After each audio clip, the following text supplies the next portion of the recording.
Saturday, Wednesday, your best day of the week, because we've got my main man, Dean Crook, here today. Not sure where Jeff is, but we got Dean. And today we're going to talk a little bit about overtime pay. We're going to discuss a few other issues. What's happening in Thanksgiving? What did the latest week of shipping tell us before the busiest travel day of the year? All of that is coming up on Sales Chat.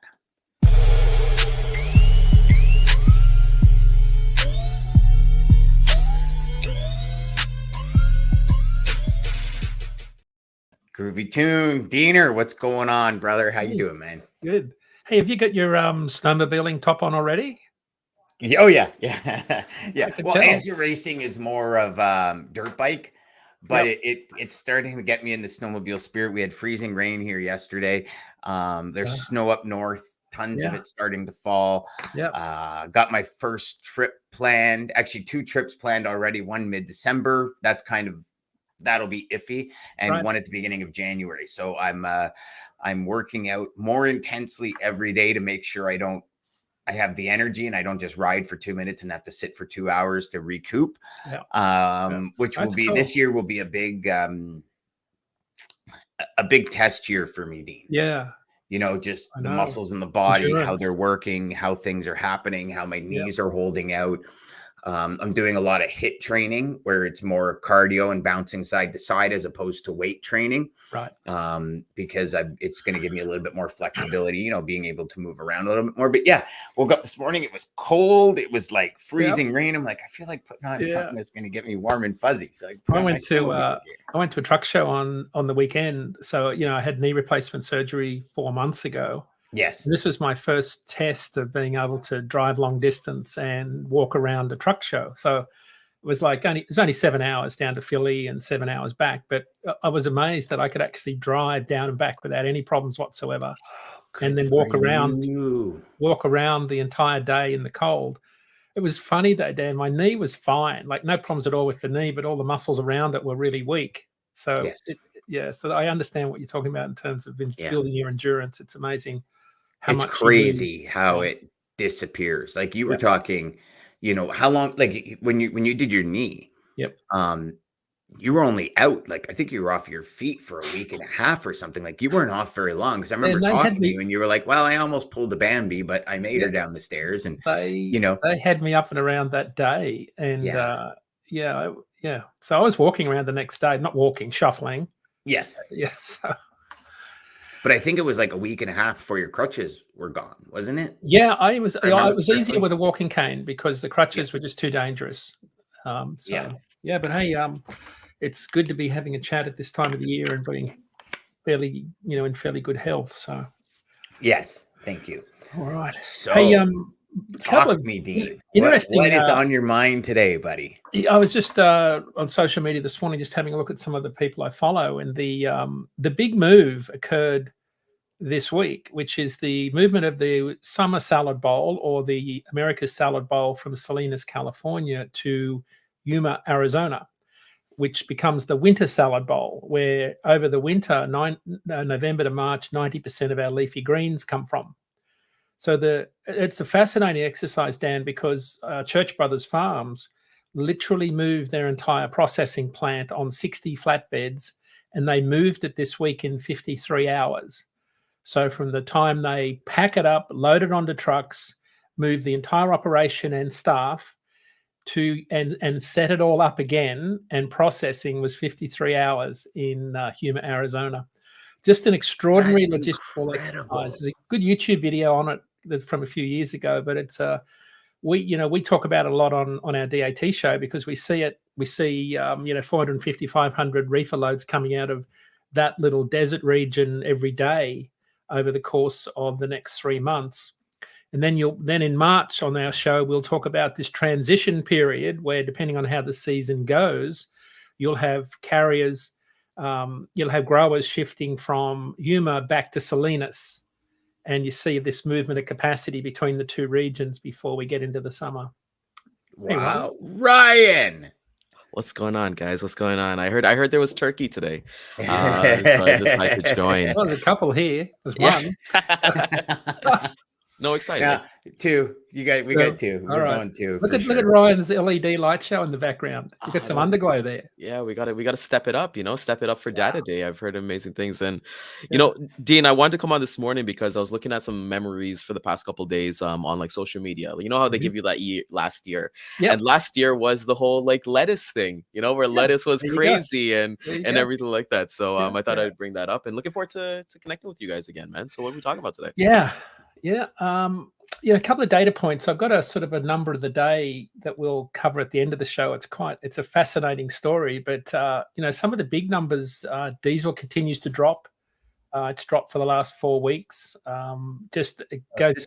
Is this going to eliminate a lot of suppliers leaving the industry? A lot of carriers leaving the industry? No, I think quite the opposite, Dan. Rates have been flat on dry van for 2 months, excluding fuel, so they're certainly bottoming out.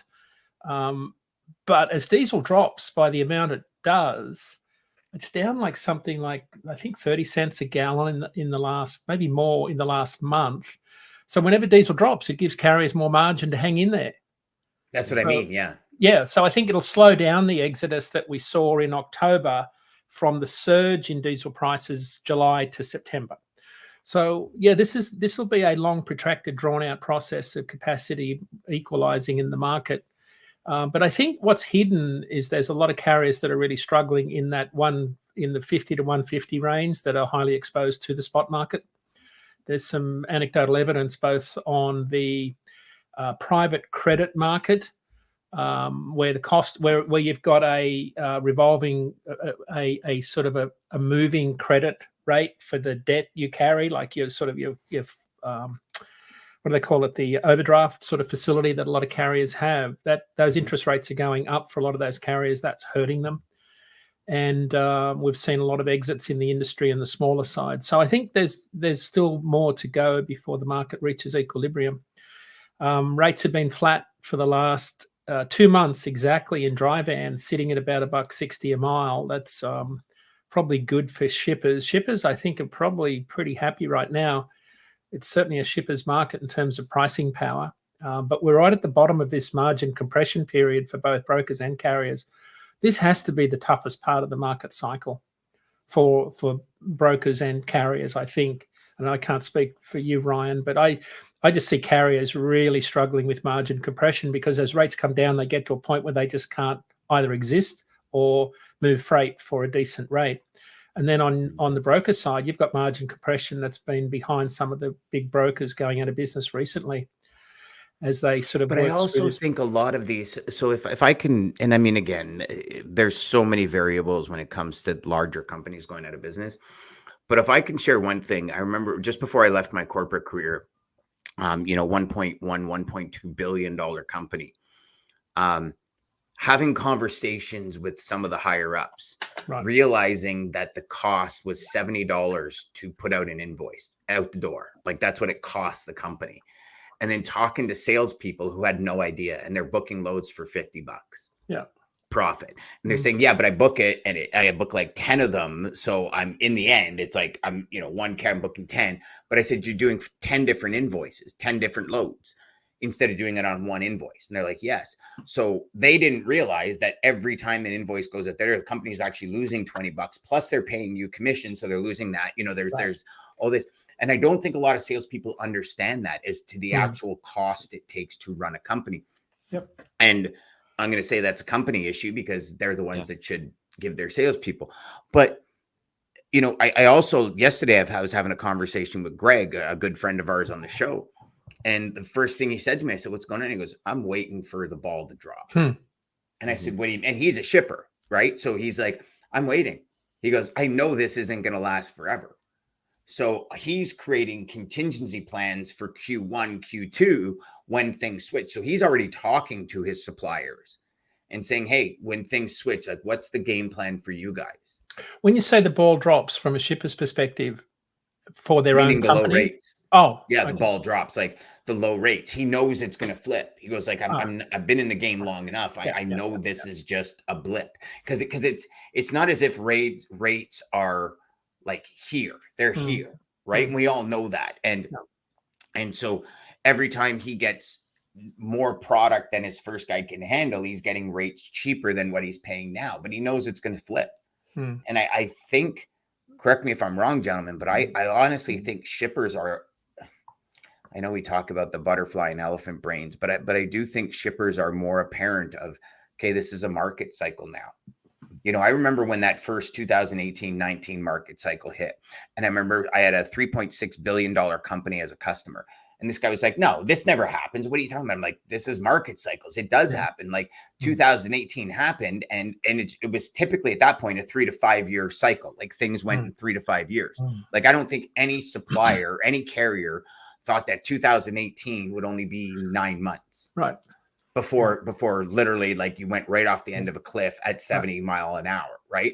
And it's like, so typically there was longer cycles. And I don't know. I think that the mentality has changed in the market, especially for shippers. Well, it's changed because of the volatility, Dan. Because you go back and look at 12, 13, 16, 17, 18, 19, the amplitude of the rate up and down was fairly flat. It was in a fairly narrow band. Even 18, 19 was fairly flat when you look at it. It wasn't until we got into the pandemic that things changed fundamentally.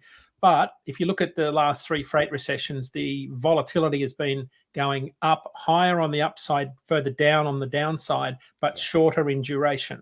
Yes. So I think what you're picking up on is shippers have become more aware of the need to plan better, buy better, use more data, because of the volatility in the last couple of cycles that has really got their attention. And I think that's forced a lot of data providers to become better at providing transparency in the market. Because when we talk to our shippers, so our contract shippers are about 40 billion in freight spend. When we talk to them, they are surgical when it comes to their procurement strategy at a lane level with some very detailed tools. Like our DAT benchmark tool can tell them what they're buying versus the market, whether they're under or over on any particular lane that they're moving on, by equipment type, including accessorials.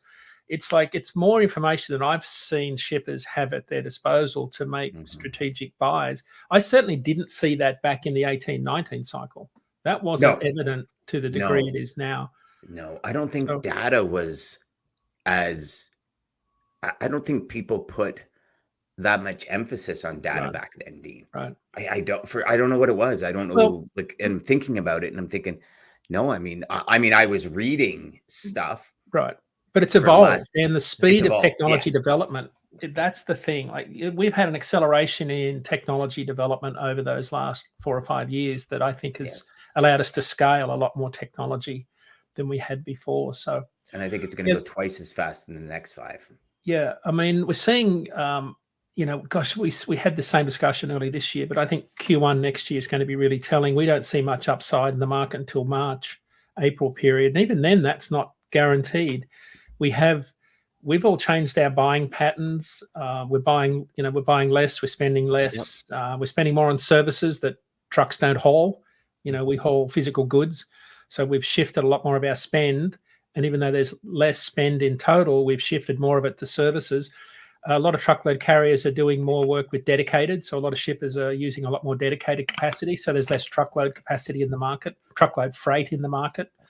So the sort of the percentage of the pie that moves the needle, which is the spot market, is shrinking. Like, it's getting really small, and we're still waiting for that capacity to leak out of the industry. So got some ways to go, but they were tangential subjects to a couple of things we wanted to talk about, or certainly I did. And that's before we get to sort of the important data at the end of the day about Thanksgiving. Brian, you see how Dean's throwing these hooks out for people to stick around for the whole show? That's the third hook you've thrown out there, Dean. Absolutely. You're getting good at this, brother.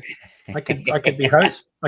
I need more LEDs. I need more LED work. My LED game sucks. I've got a lot under my truck. I've got some pretty good underglow, but I can't get that in the background. You got spinners going? Spinners? Spinners. Oh, so in the wheels? No, I don't have those. Because you typically get the underglow with spinners. Yeah. I dropped my snowmobile off. There's something wrong with the brake light, so I dropped it off at my guy up in Orangeville on Saturday. And he says, and so long story short, I put a really big lug track on the back. And he goes, dude, you need bigger wheels now. And I go, why? Right. He says, because it's a big track. You need to mack it out wheels. I go, are you going to put spinners on my sled? He goes, I can put spinners on your sled. I'm like, holy shit, I'm going to get spinner axle wheels on my sled. So I'll take a picture of you. They'll go faster than a set of rims at a Puff Daddy concert when I park that bad boy. You know what I'm saying? I was in a truck stop recently and was waiting to go to bed. This is a few weeks ago. And I saw this truck come in and it had, the wheels were bright red. The inside of the wheels were bright red, like on fire red. And it was a car hauler. And I thought, how the heck did he do that? How does he get a light shining out to light up? Like I'm talking about bright red on fire, the entire center of the wheel.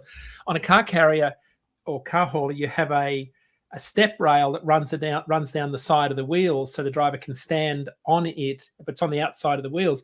What he'd installed were these LED lights facing into the wheel hub from the rail on the outside of the tires. It was just absolutely brilliant. So it gave me gave you some ideas. Yeah. You're gonna Mac out Grumpy Pete. Yeah. You should start a show, Dean. Pimp My Truck. I'm actually thinking of a show called A Trucker's Book Club, where because I'm reading this one here right now, which is The Mysterious Case of Rudolph Diesel. Right. Mm. And there's an allegation, he's the maker of the diesel engine. There's an allegation that he got whacked on the English crossing because he crossed paths with some of the most influential people in the world when he was trying to bring out the diesel engine.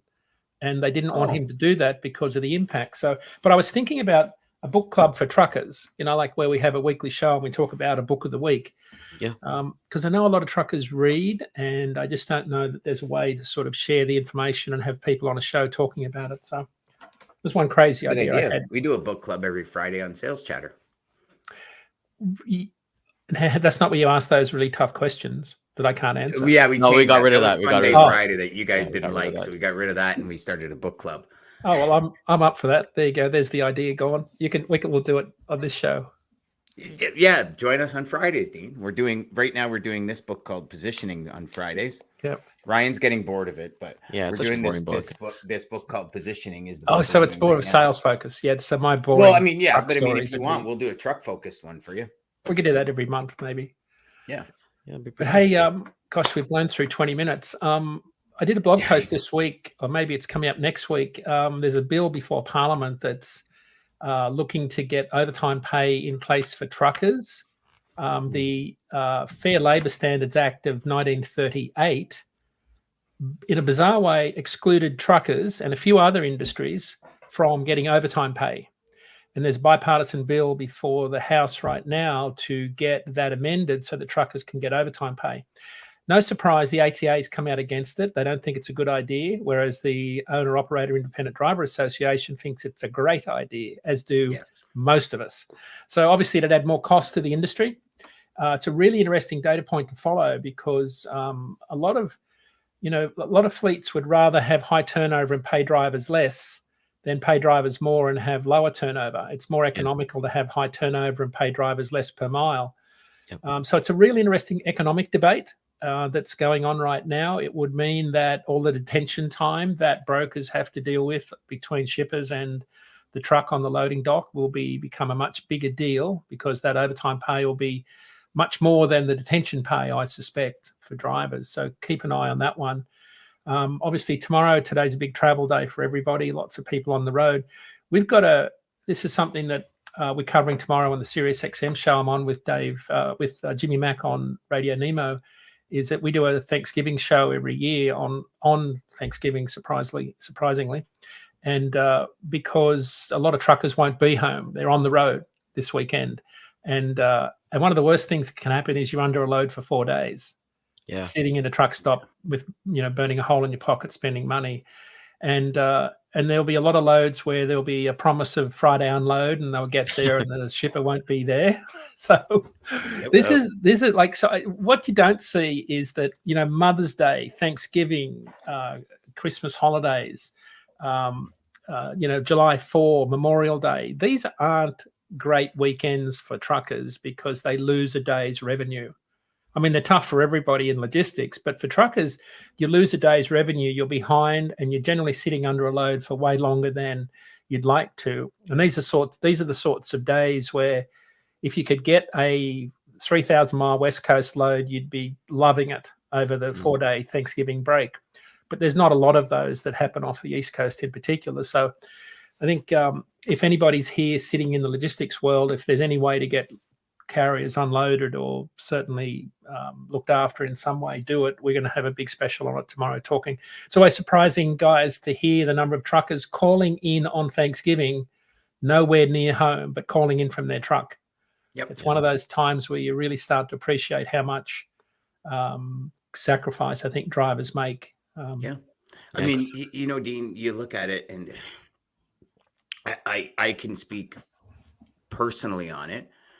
The first probably 15, even 20 years of my career, when holidays were coming up, like I would call, hey, you guys open? Yeah, we're open. Never ask the times, just open, assuming they're open full time. And they close at like noon instead of 5 p.m. And drivers get there. And I'm like, well, you got to sit there.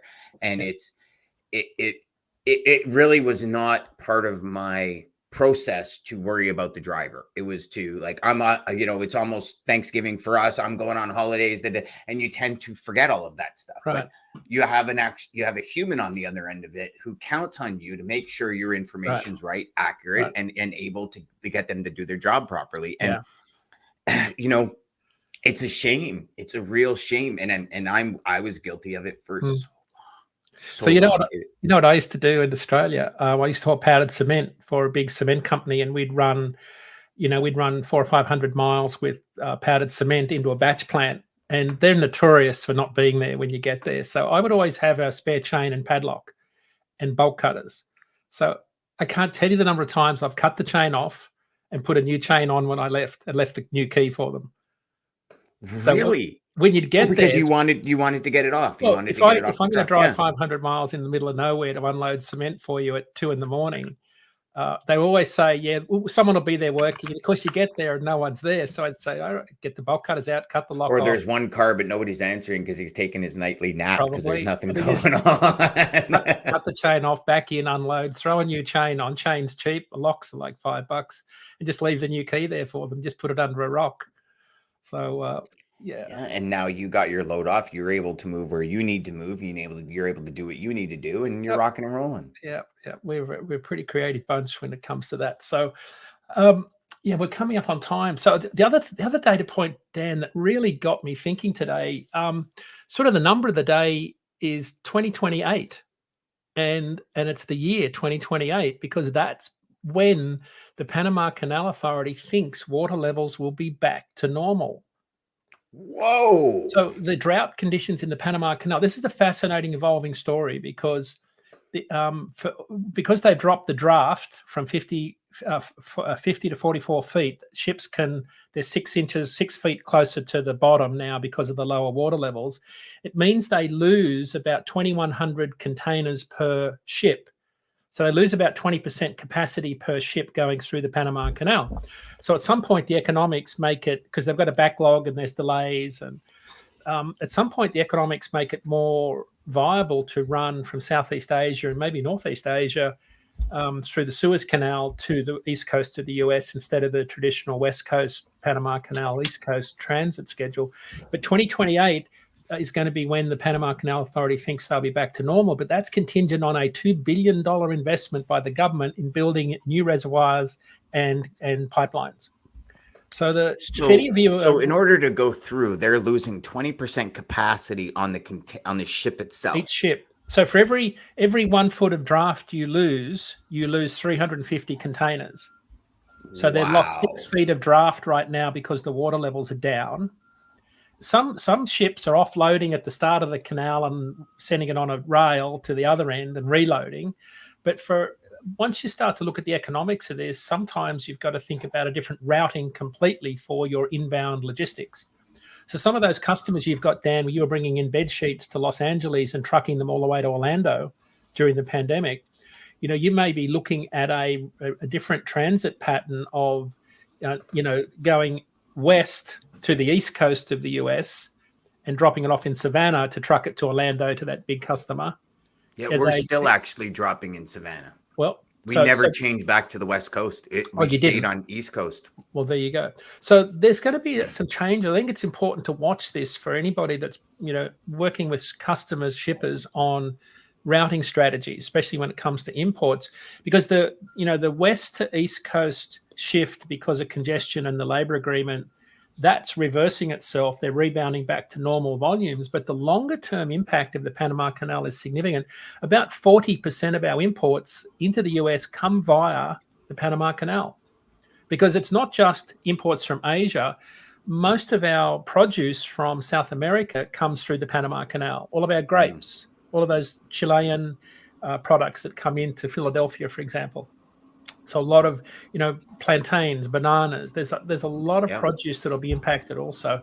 So I just think it's an interesting data point to watch. That's the number of the day. I was shocked by 2028 in terms of the impact. Ryan, you missed that. They were saying that the Panama Canal to get back to normal will take until probably about 2028 for water levels to rise. It's crazy.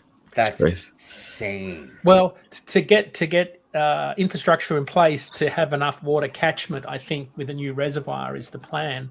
I just think this is a fascinating story. I'm kind of blown away by things like that, because it's one of those things that's out of sight, out of mind, but it has a profound impact on the three of us, especially you two guys that are involved more in the direct customer logistics procurement strategy. And how it will manifest in DAT's world, it'll manifest itself in contract and spot rates in markets where there's more volume coming in. Because on the West Coast, we've seen rates drop as volumes drop. We saw rates go up during the pandemic when rates went up. I looked at Los Angeles, Chicago this week because we saw volumes triple during the pandemic on that one lane, Los Angeles, with a lot of intermodal volume moves. This time 2 years ago, it was $3.30 a mile for a dry van from Los Angeles to Chicago. This week, 60% lower at $1.30. Jesus. Oh. So now you would say, wow, like that's bad, but $1.30 is normal. If you go back and look at 18, 19, 17, that's pretty much what it was, because there was plenty of intermodal capacity. And right now they've got a premium of about 25, 30% savings by using contract intermodal versus truckload on that one lane. So a lot of reversion to normal in a lot of markets, but I think the Panama Canal one's going to be a bit of a sleeper. We've got to watch. That'll be interesting to see how this pans out over the next little bit. I mean, to the point of 21 containers, 2,100 containers per ship. Yeah, it's significant. That's a lot of volume to let go of. Yep. JOC's the place to keep an eye on this. They do some pretty good ocean reporting. That's where I picked up the intel on this today from an article they published on it. So, yeah. What are you guys doing tomorrow? Are you all home? Yeah. Traveling? Yeah. Business as usual. And Friday are going to be some of the two most productive days ever because the US is closed. Ryan, what are you up to? Yeah, no, I always said the same thing. I've actually got meetings booked. This week has just been meetings booked. So a lot of speaking with people overseas and things like that. But yeah, for me, it's clarity. I think for me, the one thing I know we talked about, getting ready for 2024 a long time ago, but I think this is kind of the 2 days to kind of relax a bit. Next week's going to be a short week as well. And then understand, for me, full transparency as a salesperson, and maybe give a little bit of insight. As a commissioned salesperson, I get paid from the previous month, right? So what I do in November, I get paid in December. I don't get paid like a paycheck. So for me, it's just okay, well, I'm not going to really book any more freight for November. My November numbers are really going to take care of my Christmas and all the shopping, all that stuff. So I'm going to personally probably be taking most of December off, right? And I think kind of figuring out what my strategy is going into next year. And, something that you kind of said, Dean, was it's people and carriers, they have to look at the down market and everything like that. I think this down market has made me a better salesman, not by margin, but by offering other solutions. So a good example would be that I never used to offer parcel, Amazon delivery. I never used to do that. We found a solution where I can do that. So I was at the Pad Expo on the weekend talking to these small businesses about, hey, if you ship over 20 shipments a day, I can save you money over Canada Post, UPS, and FedEx, and have those conversations. But I think that's for everybody. Sales, I've collaborated with customers, and they're hey, you guys move a lot out of this one place, and you guys don't have a warehouse here. why don't we look at those conversations, right? Right. So I think Right. from a salesperson point of view, and I think a lot of carriers, like, I hate that divide. A carrier at the end of the day, they're a salesperson. Everybody in this industry is a salesperson. So if you're Right. not looking to switch up the craft or like collaborate or look a little bit different, I know Yep. that was diverted from what we're doing tomorrow, but maybe I'll bake a chicken or something like that to celebrate with you all. But so on that, I had a broker call me this week. He said he was losing a lot of bids, and to forget other, bids. and I said, he said, but I said, where are you looking for trucks? And he said, well, where the load is. And I said, no, wrong place. Wrong place. You want to get trucks where the load's going. Well, and they said from the hometown where the load's going, because they're trying to get back there for cheap. Well, they're trying to get back there for cheap. And well, Dean, one thing I've told Dan this quite a bit. I actually stopped doing bids. I stopped doing bids like 3-6 months ago because I would look at the bids. First of all, you get that dopamine drop of like, oh my God, I'm included on a bid. And then there's a bunch of other people. I'm going to get a Ferrari. Yeah. Oh man, Christmas is going to be, and then I looked at the ones we converted, and the only ones we converted was existing customers that we already do business with. Right. So it's actually a part of my sales pitch. Like, I know previously it wouldn't be like that, but I tell prospects that, you know what, we're a small team. So you're not going to fall through the cracks like you do with other big shippers, because that's the feedback that I've gotten. They get set up with the company, it's all fine and dandy, and then they forget about them. Right. So I go on that aspect and I say, look, I don't do bids. Whatever you guys are kind of moving, if we want to do spot, if we want to do a little dedicated, let's talk on that. But and even if it's like a bid to get in, I understand that, but that's more of a long-term kind of play. And with full truth, so for me, I don't do bids. I love that. Well, I see a lot of bid packages as just a way to keep incumbents honest. Right. And cover your big volume lanes. Yeah. I mean, big volume, I get it. You have a company that's done the volume for 5 years. You put out a bid and somebody's 3% lower or 5% lower. You're not switching that 5 years of dedication out. You're like, you're going back to them and saying, hey, somebody's 5% lower. Can you kind of meet halfway? The company will take the hit for half. You take the hit. And it's normally what it is. And that's why that's why we put out the RFP playbook, because too many sales reps get caught in that. And it's tools and strategies to help find out if you're even going to be part of it. And just with that playbook, you can win over 90% of the RFPs you go into, because you're not going to go into as many to start. And the ones you go into, there's a purpose for you being there. Right. So we created a playbook for it. Dropping the knowledge, guys. Just like you. Well, you're on the show, Dean. We gotta step it up like you, man. I'm learning stuff here. I'm learning. I could almost be half a salesman. I mean, you could, dude. You would be one of the best salesmen on the planet. I was just gonna say that you would make a killing. You would be the. We'll talk after the show when Dak's not listening, but you'll be. No, I'm just kidding.